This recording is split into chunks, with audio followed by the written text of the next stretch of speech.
April 23rd, 1943. Dawn broke cold and grey over the Tunisian hills. In the shallow depressions scattered across the barren slopes south of Jebel El Amera, men from the 5th Buffs and the 8th Argyll and Sutherland Highlanders lay pressed against the earth, waiting. Behind them, hidden in the gullies and folds of ground, sat the reason they might survive what was coming. 39 Churchill tanks of the North Irish Horse, their crews silent inside 40 tons of British engineering that German intelligence had written off as obsolete junk. The Germans dug into Longstop Hill didn't know it yet, but they were about to witness something that should have been impossible. The last great natural barrier protecting Tunis, a position they believed was safe from armour, was about to fall to tanks that would climb where no tank should climb. This is the story of how British stubbornness, engineering ingenuity, and sheer bloody-minded determination broke the back of the Axis defence in North Africa. It's about a tank that looked like a joke and fought like a demon. And it's about the day the Churchill proved that sometimes the best weapon isn't the fastest or the deadliest. It's the one that simply refuses to quit. The Churchill tank was born from failure and panic. In June 1940, Britain stood alone. France had fallen in 6 weeks.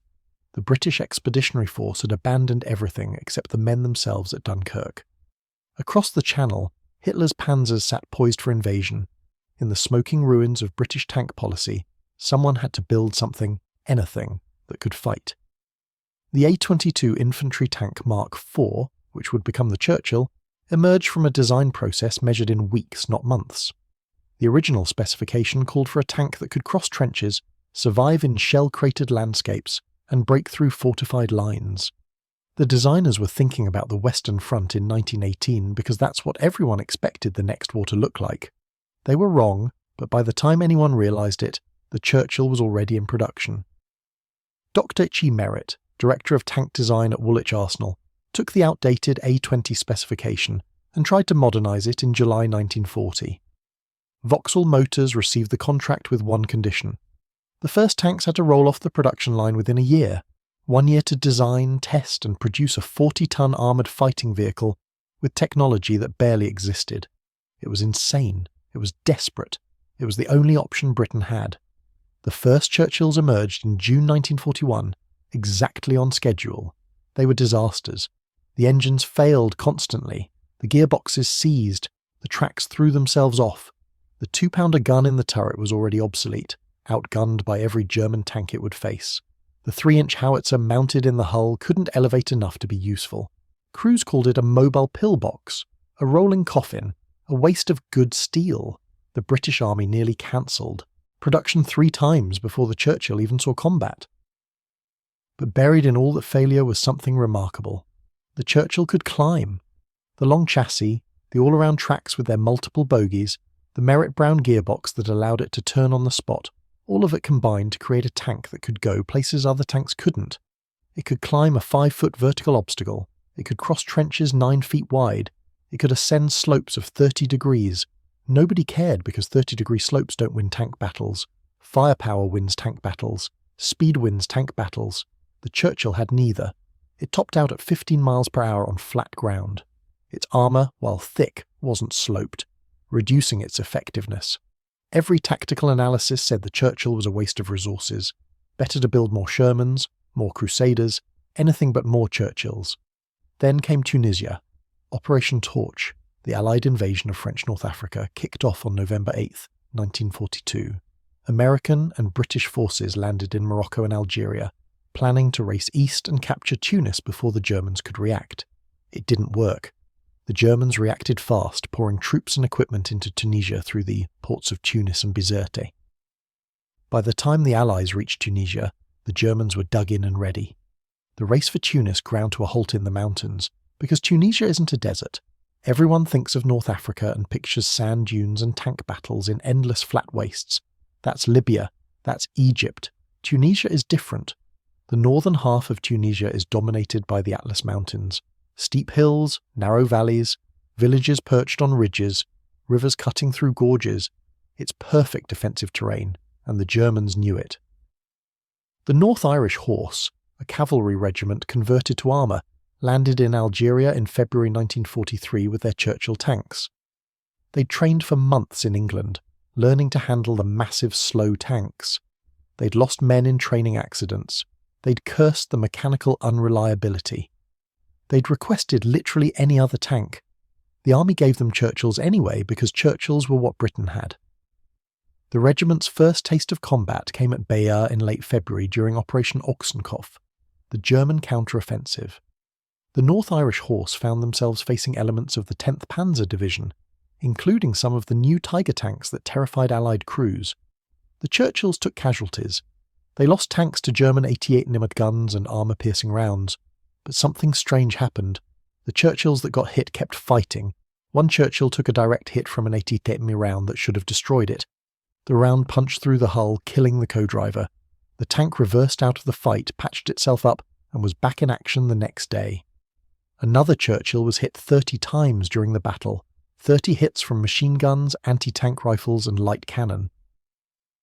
The crew counted the dents afterward. The tank was fully operational. The Germans started to notice. Reports filtered back to headquarters about the new British tank. It was slow, yes. It turned like a drunk elephant. But it wouldn't die, and it kept climbing hills that were supposed to be tank-proof. By early April 1943, the Allied advance had stalled in front of Longstop Hill. The hill, actually two connected peaks, called Jebel El Ahmera and Jebel Ra, dominated the approaches to Tunis. Control the hill, control the road, take Tunis. The Germans understood this perfectly. They'd fortified every square metre of Longstop Hill. Machine gun nests covered every approach. Anti-tank guns waited in concealed positions. Mortars registered every possible assembly area. The 354th Grenadier Regiment held the high ground, with orders to die before retreating. They'd tried taking it before. In December 1942, British and American troops had attacked Longstop Hill in miserable winter weather. They'd taken terrible casualties and gained nothing. The Germans called it Der Weihnachtsberg, Christmas Hill, because they'd held it through the holiday. The Allies called it Longstop, after the defensive position in cricket, the last line before disaster.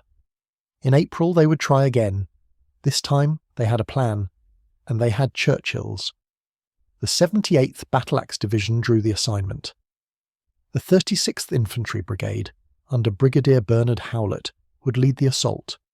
4 infantry battalions, the 6th Royal West Kents, 5th Buffs, 8th Argyll and Sutherland Highlanders, and 1st East Surrey Regiment, supported by the full weight of the divisional artillery, and the North Irish Horse with their Churchills. The plan was simple in concept, nightmarish in execution. The infantry would assault the southern slopes of Jebel El Ahmera in darkness, supported by the heaviest artillery barrage the division could muster. Once the infantry gained the lower slopes, the Churchills would climb up after them, providing direct fire support against the German strongpoints on the crest. Nobody was sure if the Churchills could actually climb Jebel El Ahmera. The slopes ranged from 25 to 33 degrees. There were gullies, rock outcrops, shell craters from previous bombardments. Tank country it was not. But the North Irish Horse commander looked at his maps, looked at his tanks, and said they'd try. At 8 p.m. on April 22nd, 400 British guns opened fire. For 3 hours, the slopes of Longstop Hill disappeared under a storm of high explosive. Shells from 25-pounders, mediums and heavy guns turned the hillside into a moonscape. The Germans hunkered down in their foxholes and bunkers, waiting for it to end, knowing what would come next. At 11:30 the next morning the infantry advanced. The Surreys and Argylls moved first, trying to work around the flanks. They ran straight into concentrated machine gun fire from positions the artillery had missed. The attack stalled. Men went to ground in whatever cover they could find. The battalion commander of the Argylls, Colin McNabb, was killed by shellfire. For a moment the whole attack teetered on the edge of collapse. Then Major John Anderson took over the Argylls. He reorganised the scattered companies, got the men moving again, and led them up the hill through a storm of fire that should have stopped anything human. The Argylls reached the first defensive positions and started clearing them with grenades and bayonets. For this action, Anderson would receive the Victoria Cross. His citation would note that he continued leading his men despite being wounded in the leg. Behind the infantry came the Churchills. Sergeant Arthur Chester, a wireless operator with the North Irish Horse, watched his tank approach the base of Jebel El Amira. The slope ahead looked impossible. It looked like a wall. His driver revved the engine, dropped into low gear, and pointed the Churchill at the hill. The Bedford flat 12 engine, 350 horsepower of barely reliable British engineering, roared. The tracks bit into the rocky ground, and the Churchill started climbing. The tank tilted backward at an angle that seemed impossible. Inside, the crew could see nothing but sky through the vision ports. They climbed by feel, by engine note, by prayer. The long chassis distributed the weight across 11 small road wheels per side, each one independently sprung. The tracks, wrapping nearly all the way around the hull, maintained contact with the ground even at extreme angles. The Merritt Brown gearbox allowed the driver to steer with precision, avoiding boulders and steering around shell craters. At one point, Chester's tank was climbing at a 1 in 3 gradient. That's 33 degrees. That's closer to a ladder than a road. The Churchill kept climbing. The German defenders couldn't believe what they were seeing. Their position was supposed to be immune to armour. No tank could climb those slopes. The intelligence reports said so. The tactical manual said so. Basic physics said so. But here came the British tanks anyway, appearing over the crest of hills that were supposed to be safe, turrets traversing, guns searching for targets. One German officer would later say, "I knew all was over when I saw the tanks coming over the summit." The psychological impact was devastating. German strongpoints, carefully sighted to dominate the approaches, suddenly found themselves face to face with 40-ton steel monsters that had climbed vertical obstacles to reach them. The Churchill's 6-pounder gun wasn't the most powerful weapon on the battlefield, but at point-blank range it was more than enough. The Besser machine guns tore apart anything that moved. One by one, the German defensive positions fell. Sergeant O'Hare of the North Irish Horse commanded the first Churchill to reach the summit of Jebel El Ahmera. His tank crested the ridge and found itself staring at the German headquarters. The Germans, who had been watching the battle, developed below, expecting to have hours before tanks could possibly threaten their position, suddenly had a Churchill firing into their command post at a range measured in meters. 50 Germans surrendered immediately. 3 more Churchills crested the ridge right behind O'Hare. The Belfast Telegraph would later report, "It was very slow and therefore a most impressive assault with steel. At times the tanks almost stood on their heads, twisting to avoid mounds of rock and to get at right angles to the huge cracks and shell holes." The reporter was watching from a relatively safe distance. He still couldn't believe what he was seeing. German prisoners, when shown the route the Churchills had taken, refused to believe it at first. Tanks couldn't climb that. One German soldier called the Churchills metal mules, a name that would stick in German reports. Another said the tanks must have had some sort of special equipment. There was no special equipment, just long tracks, good suspension, and crews who didn't know when to quit. The 5th Buffs followed the Churchills up the hill, eliminating bypassed positions and securing the gains. By 11 a.m. on April 23rd, Jebel El Ahmera was in British hands. The Buffs had lost 9 killed and 83 wounded. The North Irish Horse lost several tanks to anti-tank fire and mechanical breakdown. But they'd taken over 300 prisoners, including the entire command staff of the 754th Grenadier Regiment. The last great natural barrier protecting Tunis had fallen, not to overwhelming firepower, not to brilliant tactics, but to tanks that could climb where they had no business climbing, crewed by men who refused to accept that something was impossible. The fighting continued for several more days. The Germans counterattacked, trying to retake the lost positions. The Churchills held the high ground, their thick armour shrugging off hits that would have destroyed lighter tanks. On April 26th, the British secured Jebel Ra, the second peak of Longstop Hill. The road to Tunis was open. But the story of the Churchill at Longstop Hill goes deeper than one battle. It's about what the tank represented. The Churchill was obsolete before it fired a shot in anger. It was slow in an era that valued speed. It was heavy when lighter tanks were supposed to be better. Its early marks were mechanically unreliable. Its gun was underpowered. By every metric that strategists used to evaluate tanks, the Churchill should have been a failure. In the Libyan desert, where tank battles happened at long range across flat terrain, the Churchill would have been a liability. Its slow speed and weak gun would have made it target practice for German panzers. But Tunisia wasn't Libya, and sometimes the right weapon for the wrong reason turns out to be exactly what you need. The Churchill's design philosophy was rooted in World War I. It was supposed to cross trenches and break through fortified lines. That's not what modern tank warfare looked like in 1943, except in the mountains of Tunisia, where steep slopes and fortified positions made old ideas relevant again. The Churchill's long chassis and excellent climbing ability, designed for crossing trenches, turned out to be perfect for scaling Tunisian hills. The thick armour, designed to survive in the face of mass artillery, turned out to be perfect for taking hits from German anti-tank guns at close range. The heavy armament load, dismissed as overkill, turned out to be necessary when fighting at ranges measured in tens of metres rather than hundreds. The slow speed, considered a fatal flaw, didn't matter when the terrain limited movement anyway. The Churchill succeeded at Longstop Hill because it was designed for conditions that no longer existed anywhere except by accident in Tunisia. The Germans learned this lesson the hard way. After Longstop Hill, German intelligence reports on the Churchill changed dramatically. The tone shifted from dismissive to respectful to, finally, concerned. One report noted that the Churchill's climbing ability made previously secure positions vulnerable. Another observed that the thick armour made the Churchill nearly impossible to stop with conventional anti-tank weapons at close range. A third noted, with some alarm, that the Churchill seemed to become more effective in precisely the terrain where other Allied tanks struggled most. The immediate impact of Longstop Hill was strategic. With the last natural barrier broken, the Allies could concentrate their forces for the final push on Tunis. On May 6, 1943, the final assault began. The North Irish Horse, supporting Indian Brigade troops, captured 6 German 80mm guns during street fighting in the suburbs. On May 7th, British armour rolled into Tunis. The city fell so quickly that some German soldiers were captured coming out of shops and cafes, having no idea that British tanks had reached the city centre. 5 days later, on May 12th, the last Axis forces in North Africa surrendered. Over 260,000 German and Italian troops became prisoners of war.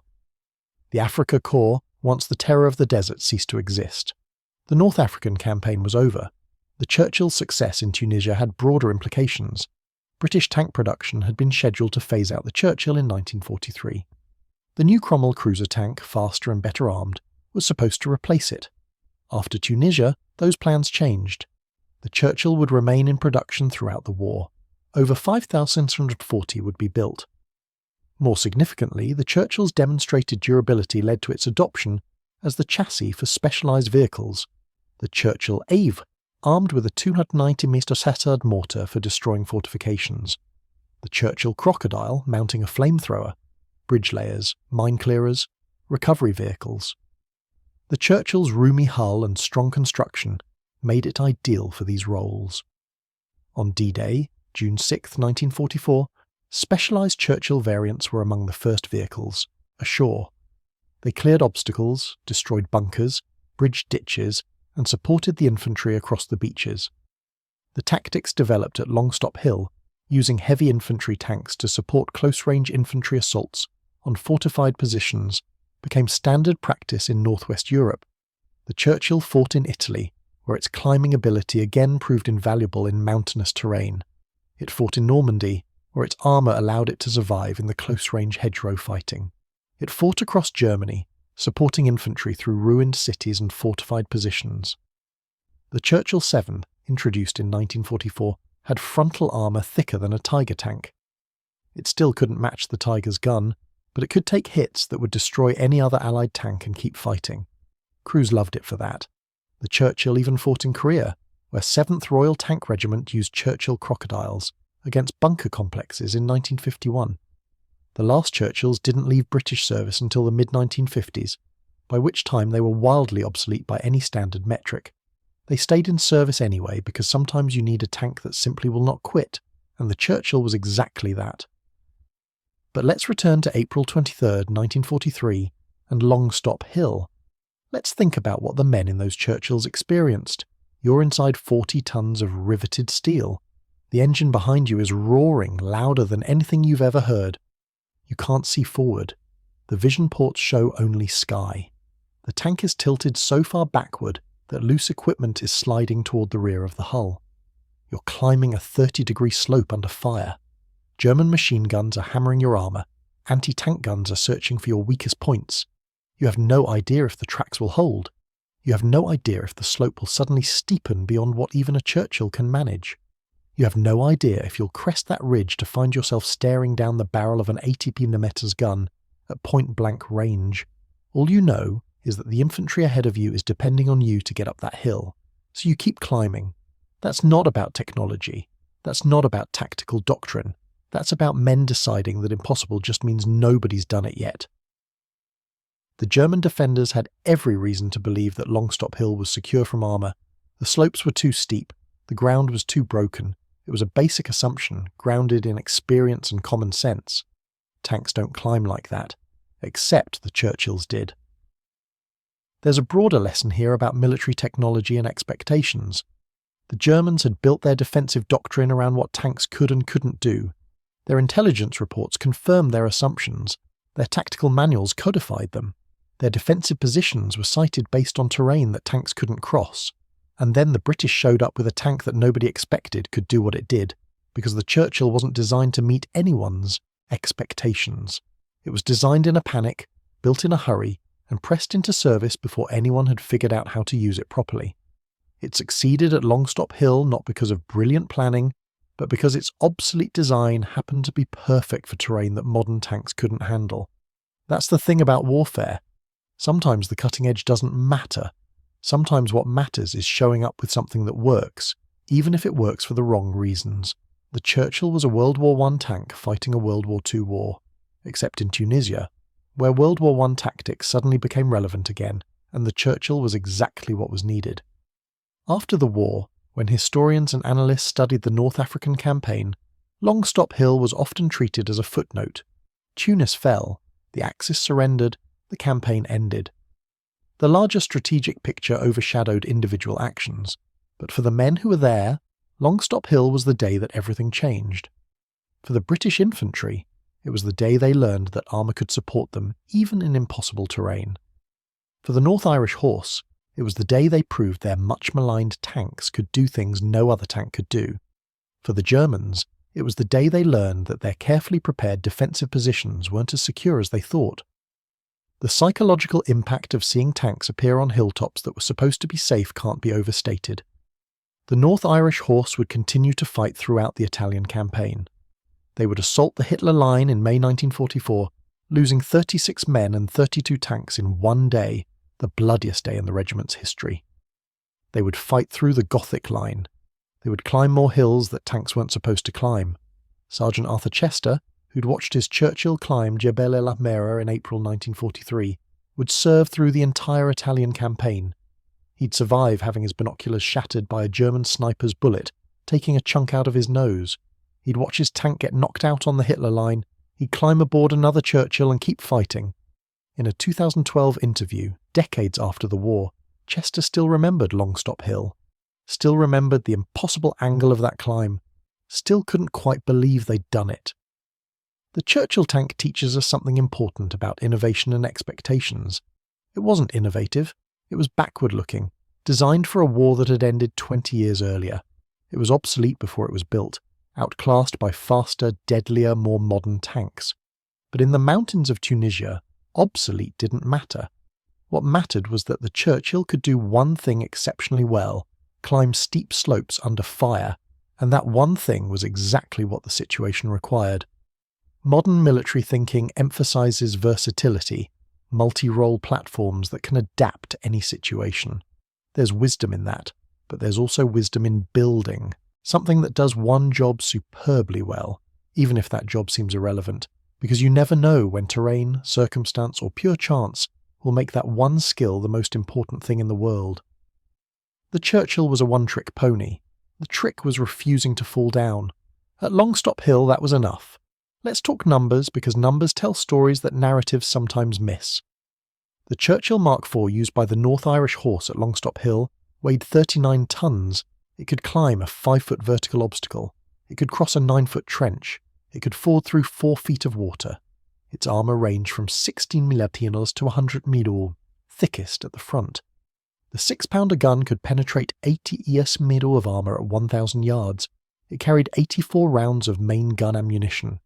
Top speed was 15 miles per hour on roads, slow across country. Range was 90 miles, crew of 5. In comparison, the German Panzer IV, the most common German medium tank in Tunisia, weighed 25 tons. It had a top speed of 24 miles per hour. Its armour ranged from 10 cm to 8 meters. Its 70th ounce gun was more powerful than the Churchill's 6-pounder. By conventional metrics, the Panzer IV was the better tank. Faster, better armed, more manoeuvrable. But the Panzer IV couldn't climb Jebel El Amera. That's the metric that mattered on April 23, 1943.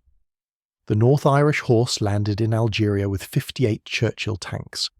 By the end of the Tunisian campaign, they'd lost 36 tanks to enemy action and mechanical failure.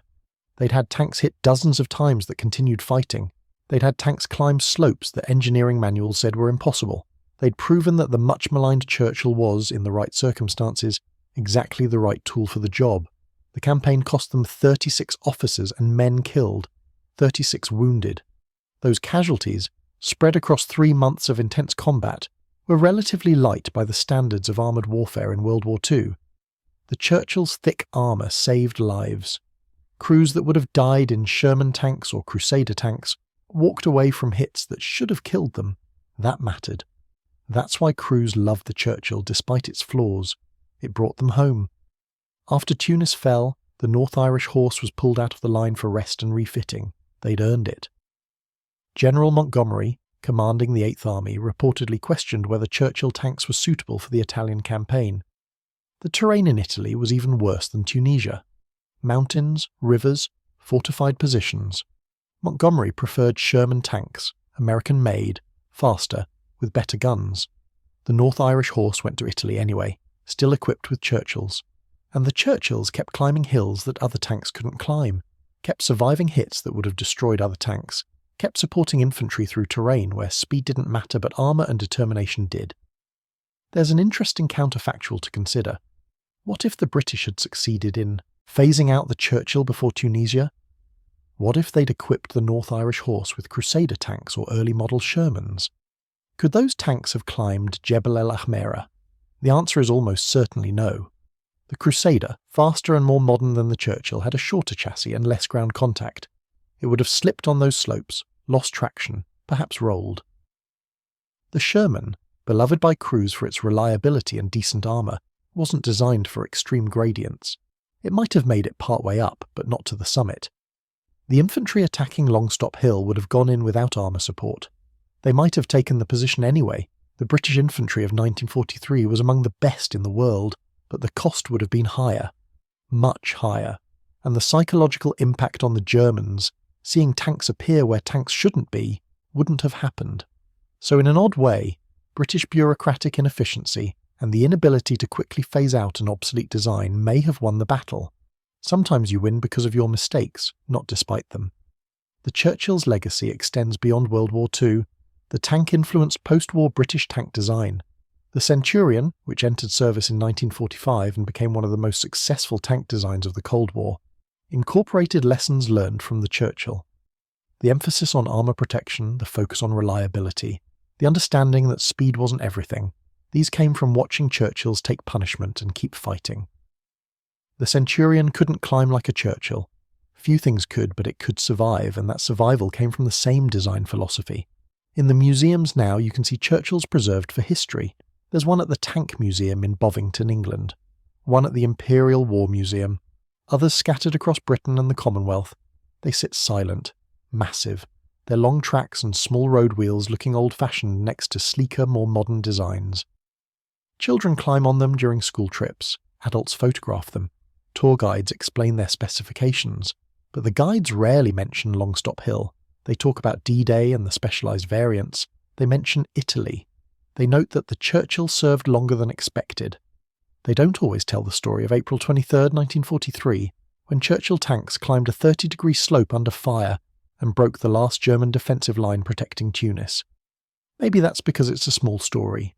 One hill, one day, one battle in a campaign that was itself just one part of a much larger war. But small stories matter. They matter because they're about people. Real people making real decisions in situations where getting it wrong meant dying. Sergeant O'Hare, commanding the first Churchill to crest the summit, had no idea he was making history. He was trying not to get killed. His driver had no idea that decades later historians would study that climb. He was trying to keep the tank moving. The infantry following behind the tanks didn't know they were watching something remarkable. They were trying to survive long enough to take the next strong point. But collectively, unknowingly, they were proving something important. They were proving that determination and the right tool, even a flawed tool, even an obsolete tool, could overcome positions that looked impossible to overcome. That matters. That's worth remembering. On the 21st of April 1945, exactly 2 years after the battle for Longstop Hill began, the war in Europe was in its final weeks. The Allies were closing in on Berlin. Germany was collapsing. The Churchills that had climbed Tunisian hills were now supporting infantry through German cities, using the same tactics learned at Longstop Hill to reduce fortified positions. Some of those tanks were still from the original North African batches, battered, repaired countless times, kept running through ingenuity and stubbornness. They'd survived Tunisia, Italy, France and Germany. They'd outlasted crews, commanders, entire strategic doctrines. They were still climbing hills other tanks couldn't climb, still taking hits other tanks couldn't survive, still refusing to quit. That's the Churchill's real legacy, not its specifications or its combat record, impressive as those were. Its legacy is stubbornness, the refusal to accept that something can't be done, the determination to keep moving forward no matter how steep the slope or how heavy the fire. That's a very British trait, for better or worse. And in April 1943 at Longstop Hill, that trait won a battle that opened the road to victory in North Africa. Today, if you travel to Tunisia, you can visit Longstop Hill. The locals call it by its proper name, Jebel El Amira, not the British cricket reference. It's quiet now, just another hill in a range of hills, covered in scrub and grass. You can walk the routes the British infantry took. You can see the slopes the Churchills climbed. Standing at the base of those slopes, looking up, the achievement becomes more remarkable. The gradient doesn't look possible for a tank, it looks like something you'd need ropes and climbing gear to ascend on foot. But the Churchills did it. The evidence is in the records, in the photographs, in the testimony of men who were there on both sides. German prisoners couldn't believe it. British infantry watched it happen, and still found it hard to credit. But it happened. That's the beautiful thing about history. Sometimes the impossible happened anyway. Sometimes people did things that nobody expected them to do, using tools that nobody expected would work, and change the course of events. The Churchill tank climbing Longstop Hill is one of those moments. A small moment, perhaps. One battle in one campaign in one theatre of the largest war in human history. But for the men who were there, it was everything. It was the difference between victory and defeat, between survival and death, between a defensive line that held and one that broke, and sometimes that's all that matters. Not the big picture, not the grand strategy, but the moment when someone decides to climb the impossible hill because that's what needs doing. The Churchill tank was built for the wrong war. It succeeded in the right battle. That's enough. The North Irish Horse didn't know they were about to become famous. In early 1943, they were just another armoured regiment trying to figure out how to use tanks that nobody wanted. The regiment had a long history, raised in 1902 as a yeomanry cavalry unit, disbanded after World War I, reformed in 1939 as an armoured car regiment, then converted to tanks in 1941. They'd spent months training on Valentine tanks before being told they'd receive Churchills instead. The news was not well received. Crews who'd heard stories about the Churchill's mechanical unreliability, who'd read reports about its disastrous debut at Dieppe in August 1942, wanted nothing to do with it. At Dieppe, the Churchills of the Calgary Regiment had been slaughtered on the beaches. Of 58 tanks that landed, none made it off the beach. Some were destroyed by German fire. Most simply got stuck in the shingle, their tracks unable to gain purchase on the loose stones. The survivors were abandoned, complete with their crews either dead or captured. German intelligence had a field day examining the captured Churchills, documenting every weakness, every design flaw, every mechanical problem. Their reports were damning. The Churchill was slow, undergunned, mechanically unreliable and tactically useless. That assessment spread through the German army, creating a dangerous sense of complacency. When the North Irish Horse received their Churchills in late 1942, morale plummeted. These were the tanks that had failed at Dieppe. These were the tanks that British generals wanted to phase out. Lieutenant Colonel John Cairns, commanding the regiment, faced a difficult task. He had to train his men on tanks they didn't trust, prepare them for combat in terrain they'd never seen, and somehow convince them that the Churchill wasn't a death trap. Cairns was a regular officer, methodical and thorough. He studied the Churchill's capabilities obsessively. He read every technical manual, every after-action report, every scrap of information he could find, and he noticed something that others had missed. The Churchill might be useless in a tank-on-tank engagement at range. It might be hopeless in a fast-moving desert battle. But in close terrain, supporting infantry, fighting at ranges measured in dozens of meters rather than hundreds, the Churchill had advantages. The thick armour meant it could take hits at close range and survive. The heavy armament load meant it could sustain fire against multiple targets. And the climbing ability, well, nobody knew what to do with that yet. But Cairns suspected it might matter. The regiment shipped to Algeria in February 1943, with 58 Churchill Mark III's and Mark IV's. The Mark III mounted a 6-pounder gun in the turret. The Mark IV added a 75mm gun, giving it better high-explosive capability. Both versions retained the hull-mounted Bisa machine gun. The crews were a mix of regular soldiers and wartime volunteers, Irish and British, city boys and farm boys, united by their shared scepticism about their equipment. They'd soon learn to love it, but in February 1943 they were still cursing it.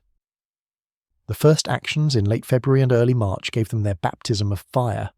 Small-scale engagements, probe and counter-problem operations as both sides felt each other out. The Churchills took hits. They survived hits that would have destroyed other tanks. One Churchill from a squadron was hit by a 50mm anti-tank gun at close range. The round punched through the hull side, ricocheted off an internal fuel tank without puncturing it, and lodged itself in the gearbox casing without exploding. The tank limped back to the recovery area. The crew was shaken but unhurt. The fitters removed the round, patched the hole, and the tank was back in action 2 days later. Corporal James McDowell, a driver from Belfast, kept a diary throughout the campaign. His entry from March 15th noted, "Took 3 hits today. 2 bounced off. 1 went through but missed everything important. The lads are starting to think maybe these big bastards aren't so bad after all." That shift in attitude was crucial. Crews started to trust their tanks. Trust meant they'd press attacks instead of holding back. Trust meant they'd take risks, push into dangerous positions, accept missions that seemed impossible.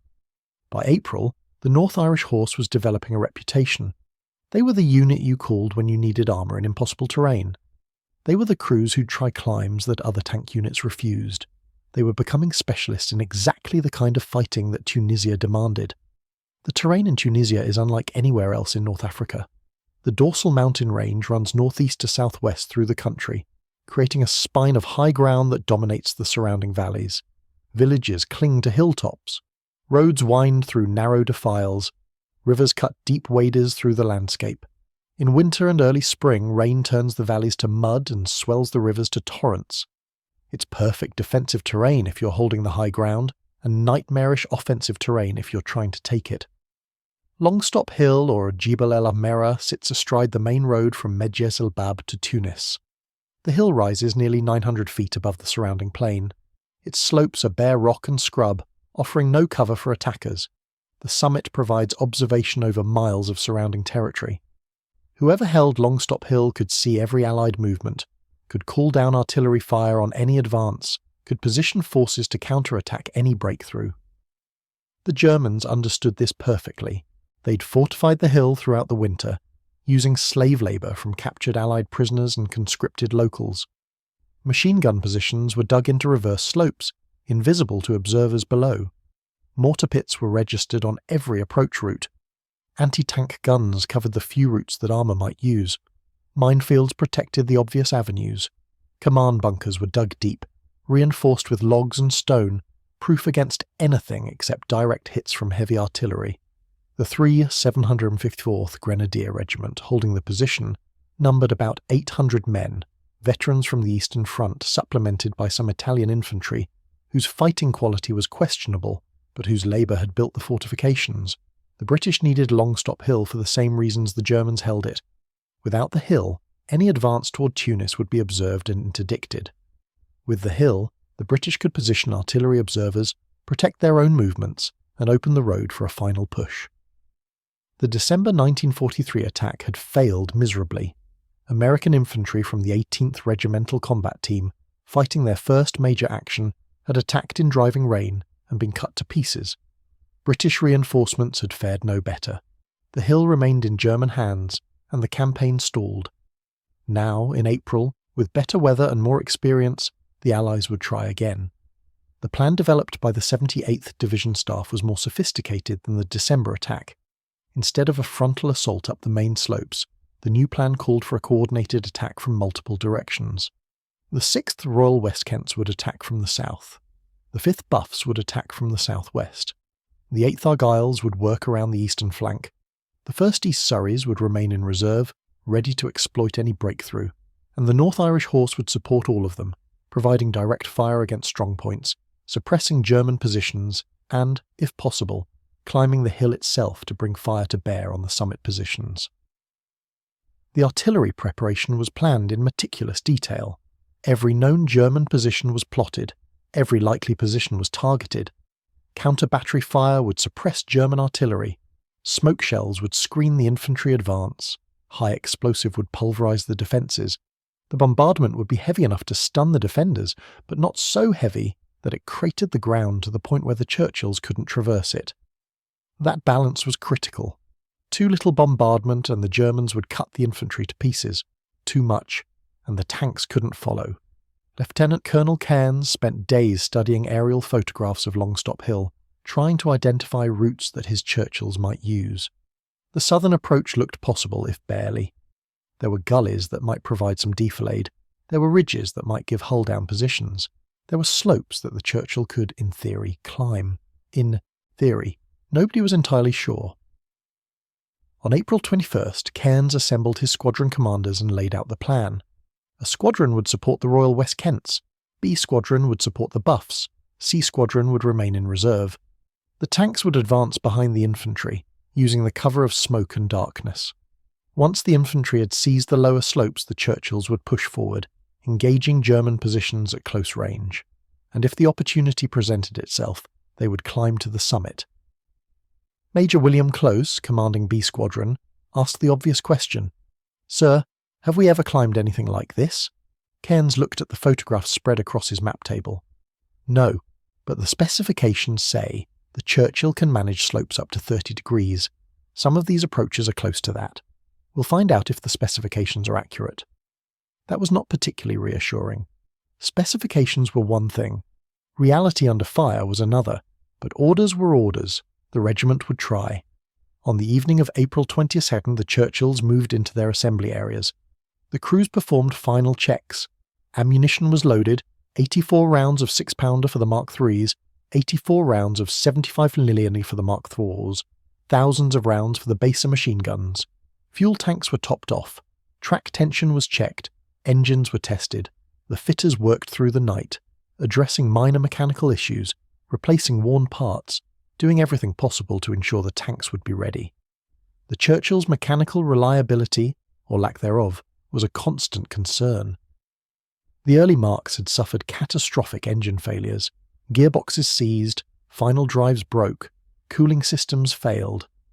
By 1943, many of these issues had been addressed, but the Churchill still required constant maintenance.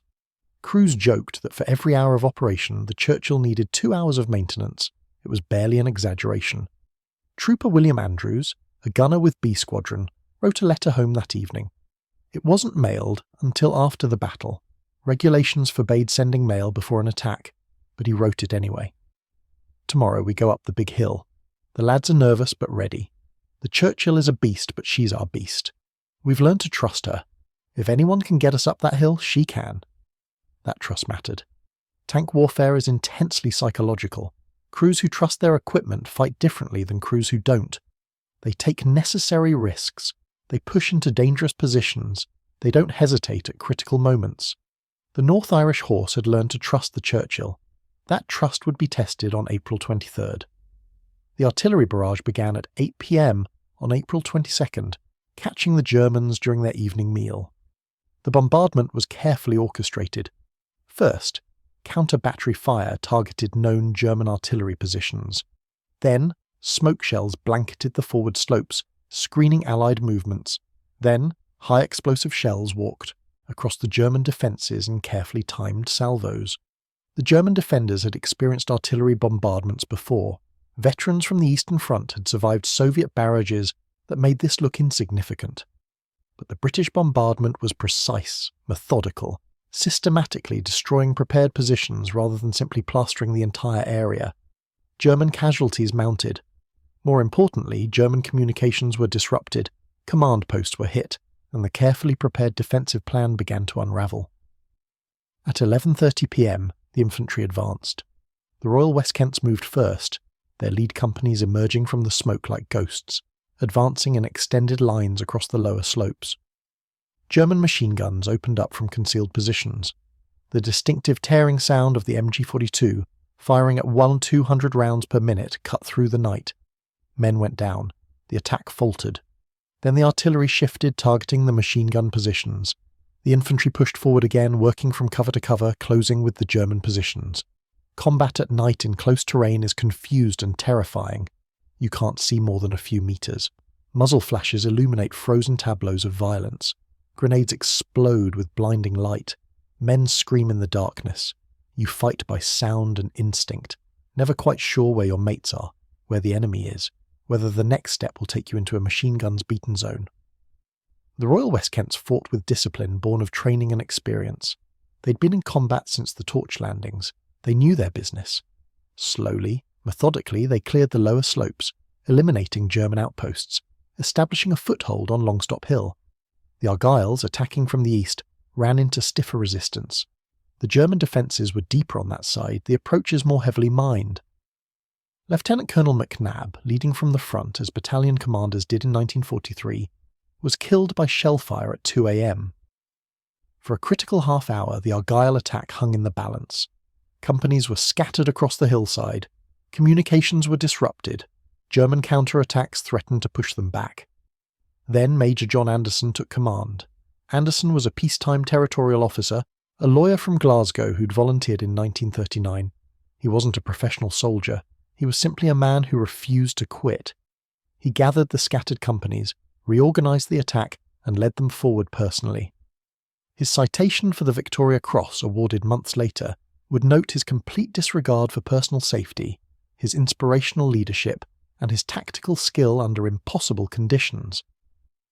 What it couldn't capture was the sheer bloody-minded determination that kept the attack moving when everything said it should stop. By dawn, on April 23rd, the infantry had established positions on the lower slopes. They'd taken casualties, heavy casualties, but they'd gained ground. The Germans still held the summit. Their artillery was still firing. Their machine guns still dominated the approaches. But the British had a foothold, and that was enough. Now it was time for the Churchills. At first light, the tanks began moving forward. The routes identified from aerial photographs looked very different at ground level. What had appeared to be gentle slopes were revealed as steep inclines littered with rocks and shell craters. What had looked like firm ground was actually loose scree that shifted under the tank tracks.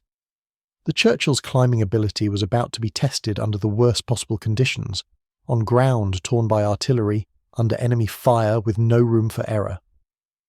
Sergeant Bill O'Hare commanded the lead Churchill of B Squadron. A veteran tanker from the First World War, he'd served in the Tank Corps at Cambrai in 1917. He'd climbed impossible slopes in Mark V tanks back then. He approached Jebel El Ahmera with the confidence of experience. His driver, Trooper George Higgins, was less confident. Higgins was 19 years old from a farm in County Down. He'd never driven anything more complicated than a tractor before joining the army. Now he was about to attempt a climb that engineering manuals said was impossible. O'Hare's voice came through the intercom, calm and steady. "Right, George. Take her up. Low gear. Steady throttle. Don't try to rush it." Higgins engaged the lowest gear. The Churchill crept forward, approaching the base of the slope. The gradient ahead looked like a wall. Higgins pressed the throttle. The Bedford engine roared. The tracks bit into the ground, and the Churchill started climbing. Inside the tank, the sensation was surreal. The hull tilted backward at an angle that felt impossible. Loose equipment slid toward the rear. The crew had to brace themselves against the tilt. Through the driver's vision port, Higgins could see nothing but sky. He was driving blind, steering by feel, by engine note, by instinct. The tracks clawed at the rocky ground, each road wheel independently absorbing the shocks as the tank lurched over obstacles. The suspension, designed by Dr. Merritt to distribute weight evenly, was performing exactly as designed. The long tracks wrapping around the hull maintained contact with the ground even at extreme angles. The Churchill kept climbing. German observers watching from the summit couldn't believe what they were seeing. Tanks don't climb like that. Unteroffizier Hans Weber, commanding a machine gun section on the summit, later told interrogators, "We thought the English had gone mad. Tanks cannot climb such slopes. It is not possible." But there they were, coming up like beetles on a wall. Slowly, yes, but coming. The psychological impact on the Germans was immediate and devastating. Their defensive plan assumed the armour couldn't reach the summit. Machine guns and light anti-tank weapons were sighted to engage infantry, not tanks.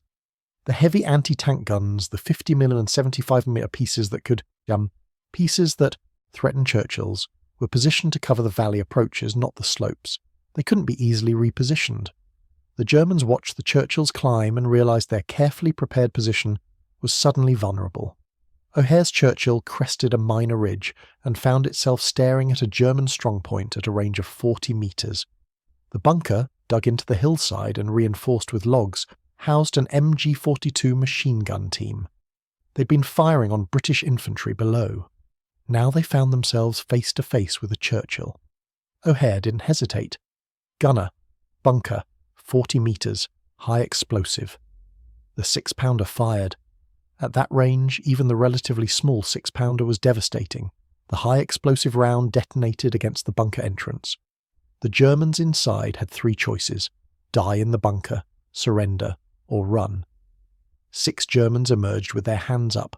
The Churchill hadn't even stopped moving. It continued its climb, tracks churning, engine roaring, unstoppable.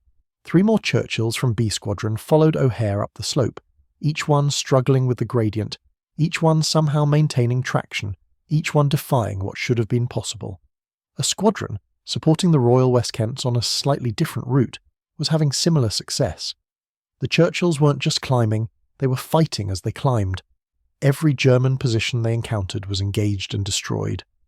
The combination of thick armour, heavy firepower, and impossible mobility was overwhelming the defenders. German machine gun fire rattled off the Churchill's armour like hail on a tin roof, ineffective, annoying, irrelevant. The Churchill's armour, 110mm at the thickest points, was proof against anything except the heaviest anti-tank guns, and those guns weren't positioned to engage on the slopes. At 10 a.m, O'Hare's Churchill reached the summit ridge. The tank crested the final slope and found itself looking down at the German command post. A cluster of bunkers and foxholes, communication wires running everywhere. German officers staring in shock at the tank that had just appeared where no tank should be. O'Hare's gunner traversed the turret, selecting targets. The Bisa machine gun opened up, raking the German positions.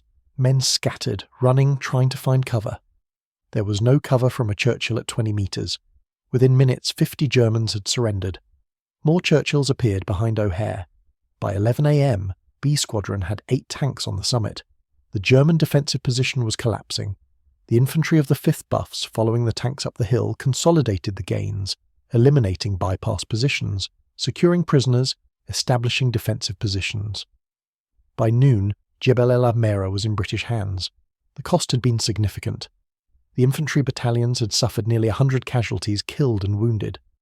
The North Irish Horse had lost 4 Churchills to anti-tank fire and mechanical breakdown, but they'd taken over 300 prisoners and broken the German defensive line.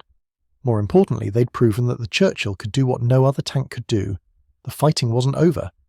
The Germans counterattacked repeatedly over the next 3 days, trying to retake the lost positions.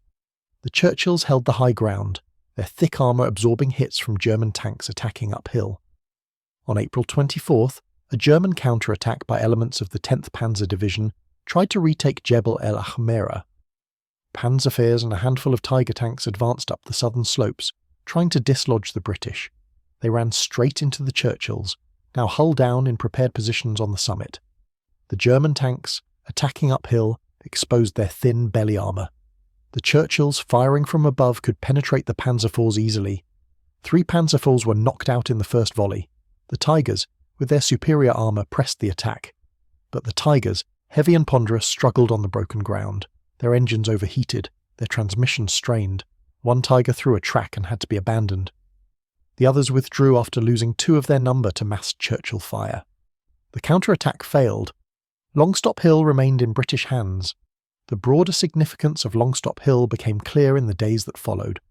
With the last major defensive position breached, the Germans had no good options left. They could withdraw into Tunis itself, but that just delayed the inevitable. They could counterattack, but they lacked the resources for a sustained offensive.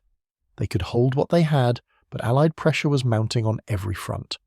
On May 6th, the final Allied offensive began. 3 corps attacked simultaneously, converging on Tunis from multiple directions. The German defence collapsed within hours. Units that had fought tenaciously for months suddenly disintegrated. Ammunition was running out. Fuel was exhausted. Morale was shattered. On May 7th, British armour entered Tunis. The North Irish Horse, supporting the 36th Brigade, was among the first units into the city. They captured 6 German 88mm guns in street fighting, a small revenge for the casualties those weapons had inflicted throughout the campaign. The civilian population, which had suffered under both German occupation and Allied bombardment, greeted the British with cautious relief. 5 days later, on May 12th, organised Axis resistance in North Africa ended. Over 260,000 German and Italian troops surrendered, more than had surrendered at Stalingrad. The Afrika Korps, Rommel's legendary force, ceased to exist. The North African campaign, which had begun in 1940, was over. The road to Sicily and Italy was open. The Churchill tank's performance at Longstop Hill forced a complete reassessment of the type. British military planners had been ready to phase out the Churchill, replacing it with faster cruiser tanks. After Tunisia, those plans were shelved. The Churchill went back into production with upgraded variants. The Mark VII, introduced in 1944, had even thicker armour, 152 mm on the front, making it the most heavily armoured British tank of the war. The gun was upgraded to a 75 mm, giving it better anti-tank and high explosive capability. The suspension was refined. The engine, still the troublesome Bedford Flat 12, was improved. The Churchill 7 could still only manage 15 miles per hour, but nobody cared anymore. Speed didn't matter when you could climb anything and survive everything. The specialised variants multiplied. The Churchill Avery, armed with a 200 Darmisters petard mortar, was designed specifically for assaulting fortifications. It could throw a 40-pound high-explosive charge 80 yards, enough to demolish bunkers, blast through walls, and create breaches for infantry. The Churchill Crocodile mounted a flamethrower with a range of 120 yards, fed from an armoured trailer towed behind the tank. It was used against bunkers and fortified positions, terrifying in its effectiveness. Churchill bridge layers could deploy 30-foot bridges in minutes, allowing other armour to cross gaps and ditches. Churchill ARVs, armoured recovery vehicles, could tow damaged tanks from the battlefield under fire. On D-Day, specialised Churchills of the 79th Armoured Division were among the first vehicles ashore. They cleared beach obstacles, destroyed bunkers, laid bridges, and supported infantry across the killing zones. The tactics developed at Longstop Hill, using heavy infantry tanks to support close-range infantry assaults, proved essential in the hedgerow fighting in Normandy. The Churchill fought through France, Belgium, the Netherlands, and into Germany. It fought in Italy, where its climbing ability again proved invaluable in the mountains. Churchills were the first Allied tanks to reach the Hitler Line in May 1944, breaking through the fortified positions that had held for months. They led the assault on the Gothic Line, climbing mountain tracks that other tanks couldn't attempt. In Korea, Churchill Crocodiles of the 7th Royal Tank Regiment attacked bunker complexes on the 38th parallel using tactics perfected in Tunisia. The last Churchills remained in British service until the mid-1950s, by which time they were thoroughly obsolete by modern standards. They stayed because armies are conservative institutions, because the logistics of replacing them was complicated, and because even in the 1950s, there were situations where you needed a tank that could climb anything and survive anything. Eventually, the Centurion replaced the Churchill. The Centurion was faster, better armed, more modern in every way. but it couldn't climb like a Churchill, and everyone knew it. The lessons of Longstop Hill extended beyond tank design. The battle demonstrated that terrain analysis, careful planning, and understanding your equipment's true capabilities could overcome positions that looked impossible. The Germans had done everything right. They'd chosen excellent defensive ground, fortified it thoroughly, positioned their forces well, and fought with their usual skill. They lost because they made one critical assumption that armour couldn't reach the summit. That assumption, grounded in experience and tactical doctrine, was wrong. The British won because they had a tool that could do what conventional wisdom said was impossible, and they had the courage to try. That's a lesson that applies far beyond World War II. In warfare, in business, in any competitive endeavour, assumptions about what's possible shape planning and strategy. The side that can break those assumptions, that can do what the opponent believes is impossible, gains a decisive advantage. The Churchill at Longstop Hill wasn't just a tank climbing a hill. It was the physical embodiment of refusing to accept conventional limitations. The human cost of the Tunisian campaign was staggering. British and Commonwealth forces suffered approximately 38,000 casualties. American forces lost 18,000 men. French forces fighting on the Allied side lost thousands more. The Germans lost nearly 40,000 killed and wounded before the final surrender. The Italian losses were never precisely calculated, but certainly numbered in the tens of thousands. Every one of those casualties represented a person, someone's son or husband or father or brother, someone who went to North Africa and never came home or came home changed forever. War is not an adventure, despite how it sometimes reads in histories written decades later. It's industrial-scale horror, mechanized death, suffering on a scale that defies comprehension. The men who climbed Longstop Hill in Churchill's knew this. They'd seen friends die in training accidents, in combat, in the random violence that characterized warfare. They climbed that hill not because they were heroes, though they were, but because that's what soldiers do. You follow orders. You trust your mates. You do your job, even when your job is driving a 40-ton tank up a slope that looks impossible while people shoot at you. After the war, most of them went home, went back to ordinary lives, and rarely spoke about what they'd done. Sergeant O'Hare returned to Belfast, worked as a mechanic, raised a family. Trooper Higgins went back to his farm in County Down. Lieutenant Colonel Cairns stayed in the army, served in the various positions, retired as a brigadier. Major Close, who commanded B Squadron at Longstop Hill, was killed in Italy in 1944, one of thousands of men who survived Tunisia only to die in the next campaign. Their story, the story of the Churchill at Longstop Hill, was almost forgotten. It's not a famous battle like El Alamein or Stalingrad. It didn't change the strategic direction of the war, but it mattered to the men who were there, and it should matter to us, because it's a story about ordinary people doing extraordinary things with flawed tools and sheer determination. That's worth remembering. In the end, the Churchill. Tank at Longstop Hill teaches us something profound about warfare, about engineering, about human nature. The best solution isn't always the most elegant or the most advanced. Sometimes, the best solution is the one that works, even if it works for the wrong reasons, even if it's obsolete, even if everyone says it can't possibly succeed. The Churchill succeeded at Longstop Hill because it was built for a war that ended in 1918, and the terrain of Tunisia in 1943 happened to resemble that war. It succeeded because British engineers, working under impossible deadlines with inadequate resources, overbuilt everything, creating a tank that was stronger and tougher than it needed to be. It succeeded because the crews, despite their initial skepticism, learned to trust their equipment and push it to its limits. And it succeeded because someone, probably Colonel Cairns, looked at a hill that was supposed to be tank-proof and said, "Let's try anyway." On April 23, 1943, Churchill tanks climbed where no tank should climb, fought where no tank should fight, and won a battle that opened the road to victory in North Africa. That's a story worth telling. That's a story worth remembering. The thunder that day wasn't from artillery. It was from 39 Churchill tanks refusing to accept the impossible.